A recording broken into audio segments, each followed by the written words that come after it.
Hot air, cool people with Dr. Gunz. Welcome to the final episode of our three-part series with Dr. Ingrid Waldron. In this closing conversation, we explore the power of empathy, education, and community when addressing systemic racism in healthcare, politics, and in everyday life. Dr. Waldron shares stories of resistance, transformation, and hope, reminding us that progress isn't linear, but it is possible. Maybe this is not a grounding question, but I think one of the concerns I have as we sort of see our political climate change, we see what's happened in terms of partitioning people from a political view and this othering that then brings in political ideologies and policies that are working against what often people naturally want without recognizing it. And the similar trends, and even without the words white supremacy aren't coming out enough, right? In terms of some of the political streams and where white supremacy is sort of taking root, when even if people don't necessarily recognize it. And it's certainly, I think, a lot of people are worried in Canada as well about, given our political system and what might happen. Yeah. You know, how do you sort of look forward, or how do we ensure that this work that needs to happen in terms of policy continues? And what's the sort of way to involve people and have conversations with people to help them lean in and supportive when there's so much anger and rhetoric and divisiveness? You know, the solution is always education. To me, it sounds boring, but it is. And one of the reasons I say that is because when the bill was going through Parliament, this environmental racism bill, I know that was hard for some people to digest, that there was any aspect of racism and where a landfill or a pipeline is placed. It seemed so malevolent. And when I listened to the archive videos of politicians talking about environmental racism and negating it, I realized that education was needed. But not just education on environmental racism, education in Canada around systemic racism. People don't fully understand it. People understand overt forms of racism. They understand when you say white supremacy, the way I understand it is maybe not the way some people understand it. They immediately go to the KKK, right? And what they have to understand is there's white supremacy within our health system. What that just means is that our health system is premised on Western ways of knowing. It's premised on a Western worldview. That is a form of white supremacy. We don't have to go to the KKK, right? People don't understand, I think, systemic issues in Canada enough. And I realized that the politicians didn't. The politicians who were saying, a particular politician who said there's no racism in Canada. Or she said there's no racism in Quebec, because apparently Quebec is special. It is special. Or she said there's no racism in Quebec. And I said to myself, boy, there's a lot of education that needs to be done in Parliament. I don't know if it's done. They asked me to be a witness. This was December of 2020. And I said, you know what? I'm not going to talk about environmental racism in my 5 minutes. It was about a witness to defend the bill or whatnot. And they asked me to do it for 5 minutes. And I said, you know what? I'm going to speak about systemic racism. I'm not going to speak about environmental racism. So I went back to my notes and my articles for my PhD when I was reading a lot about racism and systemic racism. And I just wanted to make sure I had everything clear. And I spent my 5 minutes as a witness talking about systemic racism, because I said, this woman from Quebec and other people in Parliament who don't think there's systemic racism in Canada or in Quebec, they need to understand systemic racism more than they need to understand environmental racism.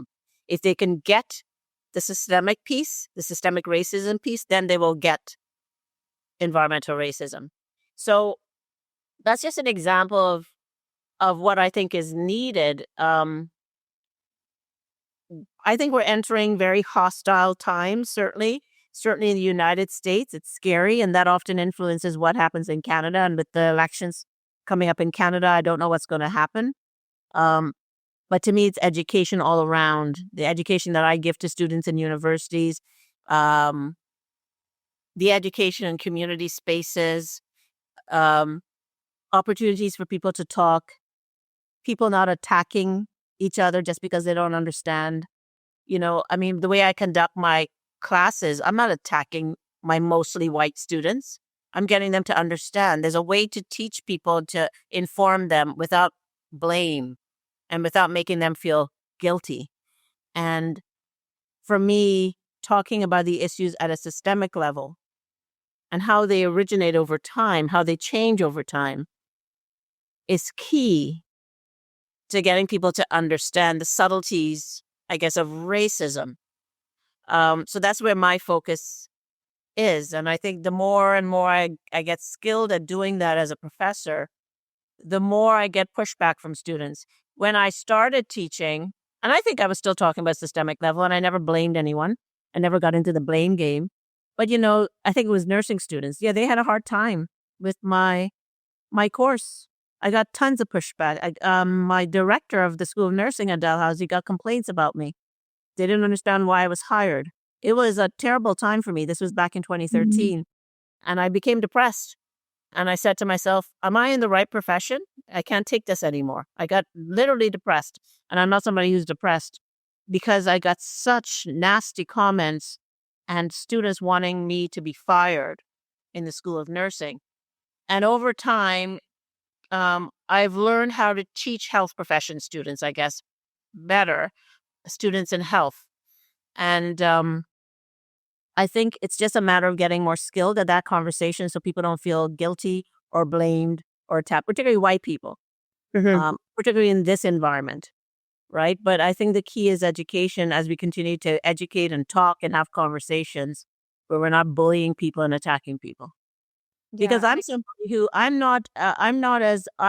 have a lot of empathy. I'm not like some of my, Black colleagues or friends who have no tolerance for white people who don't get it. I do have tolerance, because I think that if you're a white person, you are navigating your world as a white person, and you have blind spots to some of these things. I don't think it's all coming out of animosity and malevolence like some of my colleagues do, because I put myself in the position of somebody who's disabled, for example. I'm somebody without a disability. Can I fully understand their experiences? And when I do teach on disability. It's my responsibility, but can I fully understand that? Because I'm navigating my world as a person who has ability, who can walk, who doesn't have a cognitive disability, who doesn't have physical disability, any disability of any kind. And I navigate my world with that privilege. I have a privilege, despite the fact that I'm a Black female. So I think everyone needs to be a little bit more tolerant, and everybody, including Black people, also need to see where they hold privilege. And that actually helps them to teach better. So, yeah, I'm not somebody who sees ignorance as purposeful in some individuals or as a way to be malevolent or to hurt or harm people. I understand that it's very difficult when you're in a position of privilege with respect to race, with respect to disability, etc., that is sometimes very difficult for you to understand other people's lived experiences, because you're navigating your world every day in a particular way, unless you are forced to encounter somebody who lacks that privilege, as I might encounter somebody with a physical disability walking down the street, coming towards me. That it makes me think about that and think about the disadvantages that they may experience on a day-to-day basis, which I sometimes don't even think about unless I've encountered it, because I'm going about my day. So I also think that people who are teaching this information, including Black professors, need to be a little bit more tolerant and empathic. And that will come across as they are teaching, and people will want to receive that information.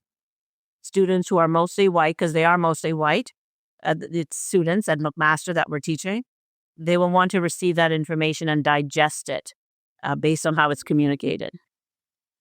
Yeah. the difference between empathy versus compassion. And, I think the example of a disability as well, because people who have disabilities, their experience of their own disability depends on their community. Mhm. And, the structures in place that either enable or, that may make it a disability when it's not in another place. Yes. I think that's a very good point. And then this piece of empathy versus compassion. And I think a lot of the narrative that I'm living in a community that is like I've never lived in before, with other people who look like me. It's a very white community, but also one there's a lot of there's a real mix in terms of a spectrum of income and poverty, and definitely in terms of education and rural community. Um, and so these things come up in a way that I haven't necessarily experienced where I went to school, which was in a completely different environment. And and I'm hearing more of the rhetoric that I remember hearing in the 90s, and that's just because of where we lived and who we lived with. But around, if you say this matters, like a Black life, well, I don't have everything. That it's that versus, well, what's that saying about me? Like, or like that you can say something about someone else and it's not really about you, or that it's Mhm. not your fault, or you Mm. still have struggles and you may have poverty. But that's not the conversation. It's not that there's a versus or a like this. Yes. It's a separate Yes. conversation. So, and it's interesting navigating these, looking like I do, and having these conversations and listening. And and I also am, well, of course, I'm learning how to have these conversations to bring things in to help people understand. Like I remember around the time of George Floyd, um, someone I know and work with, and we were talking about defunding the police or something. I can't remember, somewhere around this. And there was some comment around, well, like you say, like racism doesn't really exist, or it's something around that. And and so it's like putting an example. Okay, well, your son, when they were 12,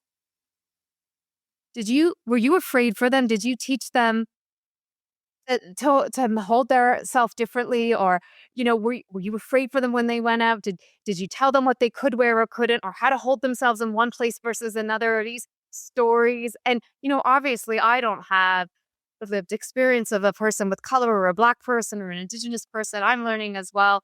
But some of these relational pieces that were just is sort of this, oh well, y- that people might understand. And it's not about you and your family.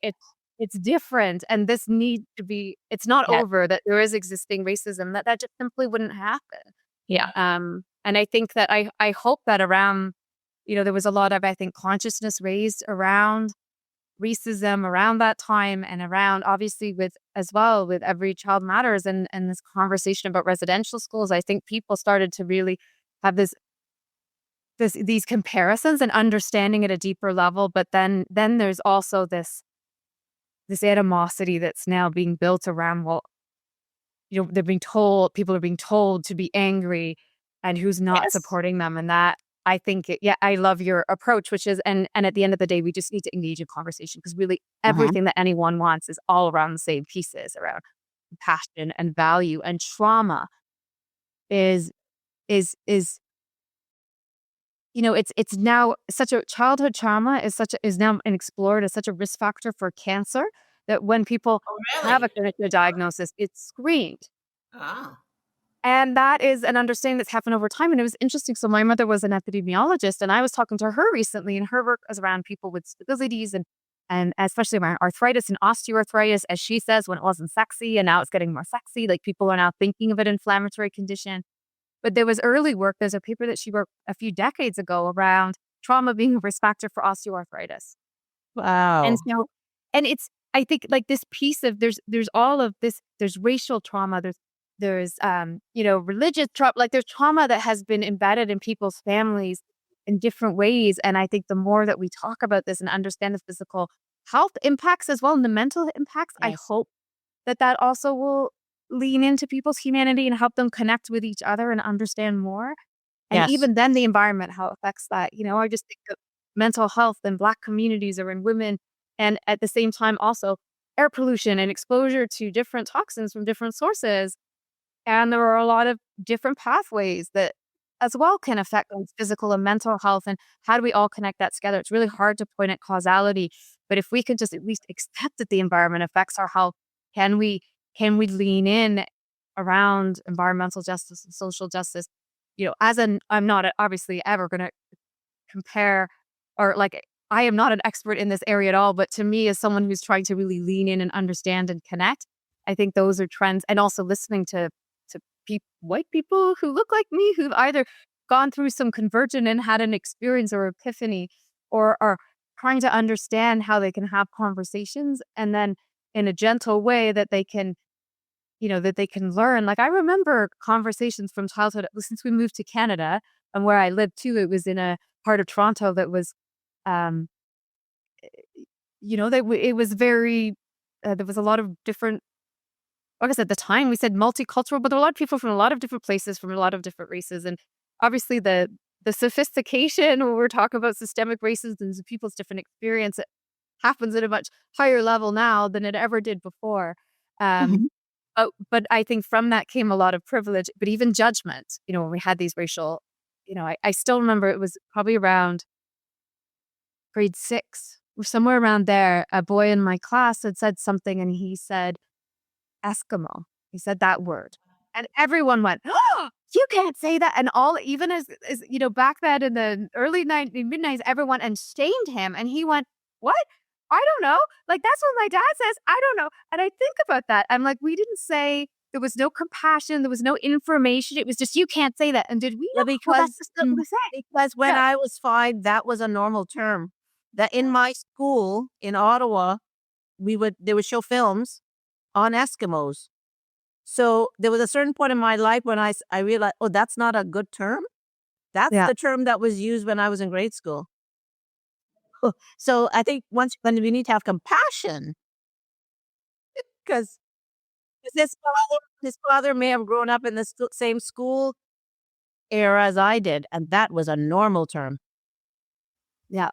Yeah, And I, that was and I think it's as people have these conversations, everyone talks about the shaming and the snowflakes and the this and that, and you can't say this and that, but there's not enough dialogue about why and building in empathy and compassion. When I think a lot of people I meet in my community just have no idea, Mhm. um, and no perspective. There's a development, and there's a lot of more racialized people that are moving in, and one of my daughter's friends' mothers she was chatting about it, and she said, and there's and these families, and they've all boarded up the windows at the back of their house, and I think that's cultural. And I was like, oh no, like that's fear. But I was, Oh, without asking, my first instinct is fear, and she said, fear. And so then we started to have a conversation about racism and maybe some of the things that I've heard in this community, also the reputation this community has. So some of my friends who are racialized and moved to this area and were told specifically not to live here. oh, And she was, there was this whole opening of conversation, and maybe I'm not right. I don't know. I haven't asked those families, so what right do I have to say? But yeah, it just, I think that there's a lot of places where people haven't had conversations like uh, this, and yeah, I continue to learn and grow, uh, but I think a lot of people aren't malicious. They're just confused and they're yeah. having hard times. And how do we move You have together? people in your community who board up their windows, and you think it's fair. It's fear of racism. I that is my guess Oh, based on the narrative. And you know is it and I mostly South Asian communities? um yeah, a mix of South Asian and Black communities as well. Wow, I've just never heard that, boarding up their windows so they won't be seen because At they're the it's scared. the and it's the back of the house. So, and that's the Wow. thing is, I think of my friends who are like, this is just, I one of the they grew up in a South Asian communities. Like I've spent so much time going to houses and stuff. I've never seen that before. And I would be confused like that. That's my first guess anyway. And Wow. also hearing the rhetoric, Huh. and even just the subtle things like around election times, the kind of where people are putting up signs and what kind of signs that they're putting up. It's a very white community. And it's a rural community, and it's a community now where there's a lot of development because it's near a big city. Yeah. And so you have farmers, and you have people who've always lived there, and you have people coming in, and the dialogue is around keeping the town the same, with the conversation around it being around the type of housing development. Like, we don't need low income and subsidized housing, but at the same time, not a conversation about, well, we're not talking about the women in our community and how many people are using the local food bank, which is kind of an unofficial food bank, and how much domestic violence there is. And now, even since I've been here for 8 years, I couldn't afford to buy a house in this community. So if I, as an original person in this community, you can't afford to live in this community anymore. And so there's all of these conversations. It's just coming back as anger and others, and it's other people, and it's my flag, and that's the only flag. It's all of this that's coming up, and not this other piece, which is, how might you feel walking into this community? Yeah. It's interesting. Actually, I do have a interesting story that I will ask my friend if I can share. But is a friend, a colleague of mine who is racialized and lives in the same town. And during the election, the head of the PPC party was doing going house to house with their pamphlets. So she walked up to his house, and he opened the door, and she said, "Oh," and she kind of looked back, and she said, "I'm sorry, can I speak to the homeowner?" His daughter comes up, and he's like, "Well, you're looking at the homeowner, and this is the homeowner's daughter." And she goes, "Oh, I'm sorry. I think I bought the wrong house," and sort of walks away and didn't speak to him. And he's like, "Yeah, I know that I'm racialized, but I still might have, at least leave your pamphlet for me. I mean, maybe there's something in here for me." But it was, that's the community and some of the experiences that people, we just don't talk enough about. Yeah. But it's a very interesting time and place. But I can understand it, though. This is a rural, mostly white community, and newcomers are coming in. Yeah, people are, because that's what's happening now in Canada, sadly. It's that across the country, I think South Asians are particularly being targeted, because I think their immigration numbers are the highest right now. But I'm seeing it. Families they're not even newcomers. They're just they're Canadian, families. Not all. No, they don't necessarily. They're just racialized Canadians who bought a house, and that's different. So it's interesting. There was another woman at work who's one of the cleaners who I remember somewhere I bumped into her and said something around systemic racism or something like that. It was just in the and she said, "Oh, so interesting to say that." And so she's a white woman who worked and lived in this part of the city that's very white, and she used to work in the factory, and learned to talk a certain way and had all of these perceptions. And then as her daughter grew up and started going in high school, and she started to question her sexual identity, and so she would call her mom on it, say, "Mom, you can't say that, you can't say that." And then even her some things around probably race and religion around people, and her daughter would say, "No, you can't say that." And she's like, "Okay." And she reflected on it, saying, "Okay, yeah, okay." And she sort of started to question it, but she didn't understand it. And then she started to work at the hospital with us. And I work in the ICU, the pediatric ICU. And she's like, and I started to work here, and I saw people, everyone's the same. We all had the same problems. Because, I mean, even our staff who do the turns over the room and the cleaning, you know what's happening, even without any details, for these families and the trauma and the situations, and they may talk to somebody, and families may talk to them, and she's just like, "I just learned, we're all people.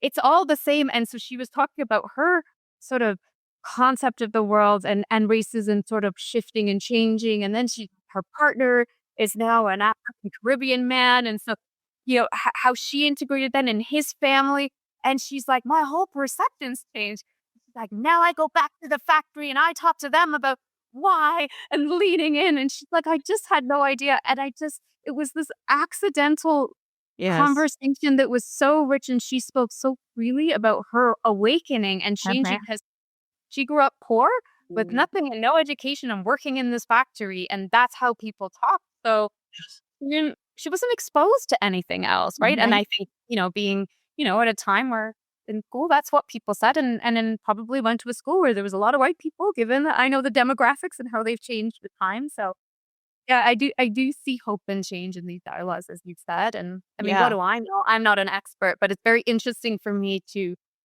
yeah, to learn as well about these Mhm. perceptions and how I many think people. that's why lot of my projects are centered around workshops. I mean, the ones I'm doing, it's not about necessarily race. Well, it's about racism, but Black people, I don't necessarily need to educate them on that. But we talk about how climate, for example, can be racist, the climate policies.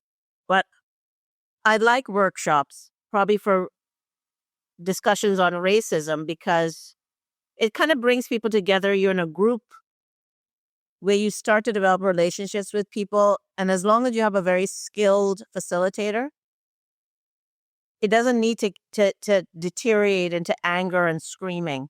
But you're building relationships. You're getting to know people in a workshop that lasts for about 4 hours, maybe on a particular day. And there's maybe transparency, but it does require like a facilitator that's really, really skilled. But for me, it's like these workshops and talking and education is the way to go, really, to Mhm. break down these things, but also recognizing that we can break it down for everyone. And people are going to also continue with their beliefs because those beliefs are strong and because they've grown up with those beliefs. And they want to hold on to it. And there's nothing that some of us can do about that. We can't do anything about that. Yeah. So, Or it maybe protects them in some way mhm. because, that's because of the, how do we support our emotional, mental health and physical health in a colonial society? Like, that's just not a conversation. So this way of thinking protects them and allows them to sort of direct their emotions in a certain way so they don't internalize them, or Mhm. deciding to deal with your trauma or grief or look at and move forward from that's a lot. Like, that takes a lot of courage. Yeah. And not everyone might be in the space that either recognizes it or understands it. And Mhm. but I agree. I think there's so many people, and even for myself, like someone telling the story has shifted my perspectives and beliefs so many times in my life. But it's just amazing how one story or one connection can completely change perspective. And everything has really come from a white perspective for so long. Or, in racialized communities, it's like what has been allowed to be transmitted. But you see, white people don't see that. When we say a white perspective, for white people, it's just a perspective. So that's even that, trying to get them to see, well, it's a white Euro-Western perspective because it's normalized and it's the yardstick. It's just a perspective. So even that takes a lot of effort to get white people to unravel that and to see it's not necessarily the norm. It's the white norm. There are other people with their norms. You see what I'm saying? Yeah. Oh, yeah, That's absolutely. that's actually what I try to do with health, to get my students to understand that it's not normative and that this is not the yardstick. There are multiple other views that other cultures hold, but we prize Western philosophy, we prize Western ideologies, but there are other ones. Hmm. Um, but when you say a white, Euro Western perspective, people just think it's a perspective. There's nothing white or Euro Western about it. So to get them to critique that, to unpack that, that's to me the first task. And then they would understand the health system and all our systems are premised on white supremacy. But they also have to understand what white supremacy means. It's not the KKK. It's just that ideology, institutions, knowledge is built on your Western philosophy. And that is supremacy because it means that we value white knowledge more than other knowledge. That's supremacy, right? So I think a lot of people just kind of go to KKK and malevolence, and all our systems are white supremacist systems. Hmm. And it's being tapped in and pushed It's now. been normalized and it's the yardstick, right? It's the yardstick. But there are people like indigenous people who have different philosophies that are very different, not worse, not better, but different. Just different. Exactly. Yeah. Yes. Yeah, absolutely. I think I find it interesting even for people we don't even realize the shift. And I think of like, if you watch, and I'm now with my kids, sometimes we watch TV shows from the 90s that I've watched. And me and my husband watch this and we're, what? Even 10 or 20 years ago, sometimes, you can see how language and conversations changed, or even just how, for me, I think, as a white person, if you just look at the cast of how strikingly, and that's not something I ever noticed growing up, but now I look at it and I'm like, that's and I think what a, sorry, I'm not saying blind side, but blind spot. What a blind spot, growing up, even my friends who are racialized, we don't like question it so much, or maybe they did and didn't vocalize it. Neither did I, though. But I didn't. I didn't see those things until I became educated on race. I would have looked at those shows with you and not see anything wrong with an all-white cast. I wouldn't have. One of the best compliments I remember getting from my student was after she took my structural determinants of health course, she said, "Dr. Waldron, thank you for this course. I now watch TV and I read the news differently." Oh, wow. That's all I want my students, So what you just said in terms of now you will look at those 90s shows in a different way, just that to me, if my courses can do that, that's important. So when she says I read the newspapers differently now, I watch television differently now, it's basically what you're saying. She sees things differently now after being educated about race and other diversity issues. So that's why I think like education is key. Whether or not people change radically, I don't know. But if they're able to read the newspapers and to watch TV and to understand the world differently because they've been educated, then that's to me the beginning. Yeah. And the power of art. I think a lot of what I felt about myself as a girl and as a woman and what I wanted to was completely, it was formed by watching Full House. And then when I watched it with my kids, I'm like, even my son was like, "What is this? Like, why would you, and I was like, great, good for you. We watch it with different eyes, but the norms have changed, right? And so I think the importance of how, art and things that people tap into, how powerful it can be for shaping perspectives and just including, just to be able to see yourself in something, which I think as a white person is a privilege that, I didn't realize I had at all. And in terms of representation, and because we have that privilege, because most of the time, yes, being female, there's a lot of things that I didn't see female doing or in a way that I would want to do that. Because I saw them as being female, having a lot of really masculine traits or like behaviors to exist as a woman in that role. And so I never felt like I could do that. But beyond that, being a white person, there was so much privilege in terms of role modeling that I didn't even realize until when I was very little, I watched this show called Neighbours, which was an Australian soap opera. Yes, and Kylie Minogue played a mechanic. And I loved her, and I wanted to be a mechanic. Now, I subsequently forgot that. And my whole life, I felt like a complete failure because I'm not a mechanic. And when I was 16 and had the opportunity to do auto shop in school, I was too intimidated because I was the only girl. And then I was immediately ashamed because I still regret not taking that. And I can't fix a car and I feel like a failure. And it wasn't until I was watching her 45th or 50th birthday slide, or maybe it was her 40th birthday slide. And I saw this picture of her as a mechanic and I went, oh, that's why.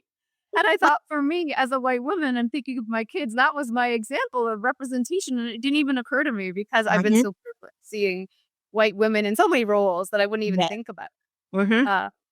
But my girlfriends had not necessarily had that experience, right? Because they were, and that's what my friends who are racialized will talk about, right? Like one of my girlfriends talked about never having a teacher that looked like them, never ever. And, and then as an adult reflecting backwards on how that affected her when she didn't necessarily realize that at the time. But, Anyway, I realized, oh my gosh, it's 4:00. Thank you so much for joining me. I will see what comes in and out of this, but before I go, I do want before I hit stop, I do want to ask you one question that we ask everyone. And so the one question I want to ask before you go is, what gives you hope? What gives me hope around environmental issues? No, I think just even if I'm looking at a woman who's been incredibly successful, and you have all these intersectional identities, and you work with communities who, face so many systemic barriers, environmental racism, and you're facing these systems, and we see all these systems around us that are slowly starting to shift, and these undercurrents that are very, like climate change and our political climates. How do you move forward, and how do you maintain your hope that's allowed you to do all these things? What is it that... People have asked me that question, and I always say I'm a naturally hopeful person. I see the glass half full and not negative. And I've worked with colleagues who are, it's very difficult to work with them because we see the world differently. I don't see negativity. I always also feel that every time I have a chance to wake up, that God has allowed me to wake up every morning, that there's another chance. That's truly how I feel. It sounds very Pollyanna, but it's truly how I feel. I wake up happy every morning. So some people are grumpy because it's a new day and because I've been allowed to wake up. And as long as I'm allowed to wake up and other people like me who want to see a change are able to wake up every day, there's hope. Look at the bill that passed into law.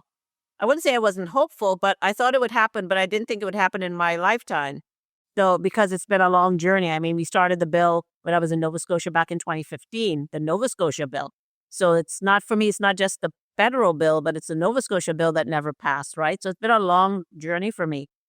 And I was at a point where I said, okay, well, this is not going to happen while I'm alive, but some environmental activist or someone is going to ensure that this bill passes into law. But the bill passed. So I could have felt like I should have given up because it felt like a long road. But I never feel that way. I just always feel that things will get better.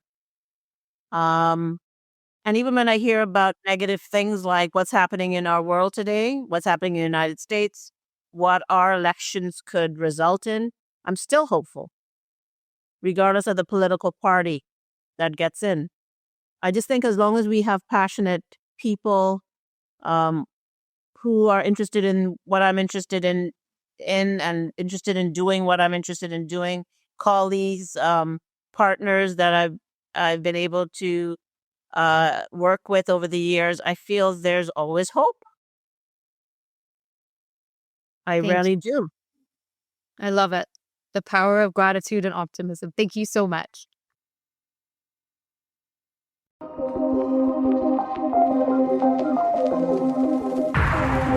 Thanks for listening to Hot Air, Cool People with Dr. Anna Gunz. If you enjoyed this episode, please follow the show and share it with a friend. In this final episode of our 3-part conversation, Dr. Ingrid Waldron reflected on the role of empathy, education, and relationship in addressing systemic racism in healthcare and beyond.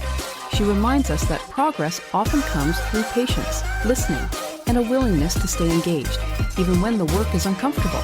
This conversation invites us to think differently about justice, health, and how we show up for one another in a changing world. Special thanks to our guest and the Climate Change, Environment, and Health production team. This episode was produced by Jakob Wilk and managed by Danielle Pineda and Olivia Brooks. Show artwork was created by Lainey Bolio. Details and links are in the episode notes. Until next time.